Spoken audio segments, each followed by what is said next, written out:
اعوذ باللہ من الشیطان الرجیم، بسم اللہ الرحمن الرحیم۔ عائشہ اسلامک ہسٹری کی پیاری بہنوں اور بھائیوں، السلام علیکم ورحمۃ اللہ وبرکاتہ۔ تمام تعریفیں اللہ کے لیے، وہی نیک لوگوں کا ولی ہے۔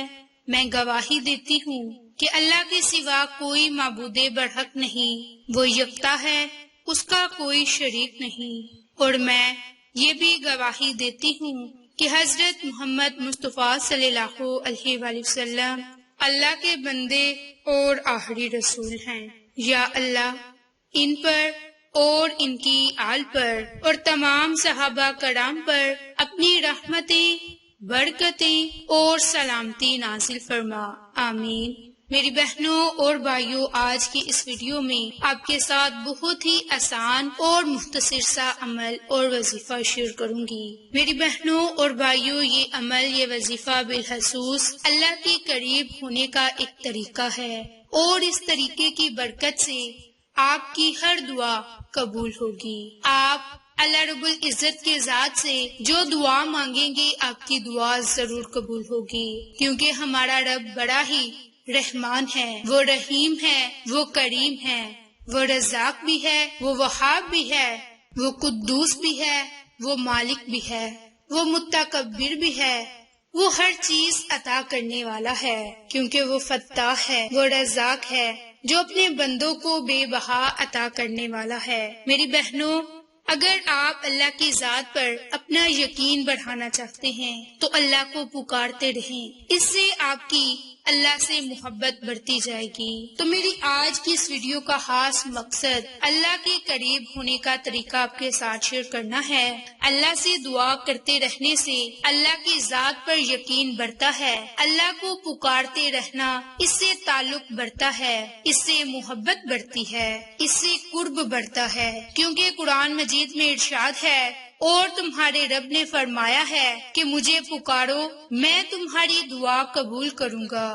میری بہنوں، حضرت عمر بن خطاب رضی اللہ عنہ فرمایا کرتے تھے کہ مجھے اس کی فکر رہتی ہے کہ مجھے دعا کرنے کا اہتمام ہو جائے، دعا کرنے کی توفیق مل جائے، مجھے اس کی پرواہ نہیں ہوتی کہ دعا قبول ہوگی یا نہیں ہوگی، اس لیے کہ جسے دعا کی توفیق مل گئی اسے یقین کر لینا چاہیے کہ اس کی دعا قبول ہی قبول ہے۔ جب اللہ پاک کہہ رہا ہے کہ مجھے پکارو، میں تمہاری دعا قبول کروں گا، تو قبولیت میں پھر شک کیسا؟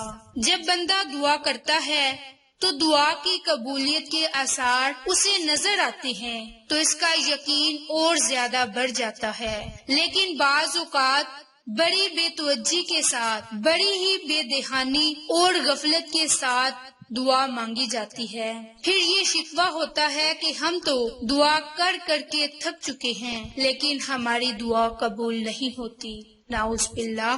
جب بندہ دعا کے آداب کا خیال رکھے اور جس بندے کو مانگنے کا طریقہ آ گیا، اللہ پاک کے آگے آنسو بہانے اور التجا کرنے کی توفیق مل گئی، وہ دنیا سے بے نیاز ہو جاتا ہے۔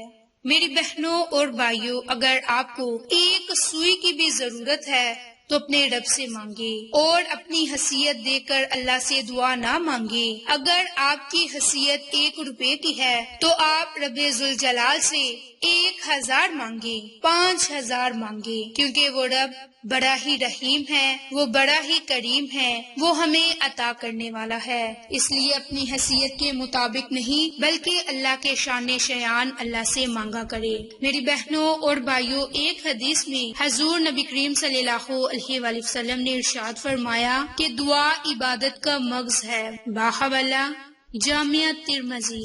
میری بہنوں، دعا میں بندہ تو اپنی فقیری، اپنی عاجزی اور اپنی محتاجی کا اظہار کرتا ہے۔ یہ اللہ کو بہت ہی پسند ہے کہ جب اس کا بندہ اس سے مانگتا ہے، عاجز ہو کر اپنے رب سے اپنی عاجزی کا اظہار کرتا ہے، اپنی فقیری کا اظہار کرتا ہے، تو رب کریم اس کی دعا کو ضرور قبول فرماتا ہے۔ اس طرح دعا کا فوری اثر ہوتا ہے کہ انسان کا دل پرسکون ہو جاتا ہے۔ اللہ پاک سے رابطے کی مضبوط شکل دعا ہے، اور سب سے مؤثر وظیفہ بھی دعا ہے، کیونکہ عبادات کا مغز دعا ہے اور تمام وظائف کے سردار دعا ہے۔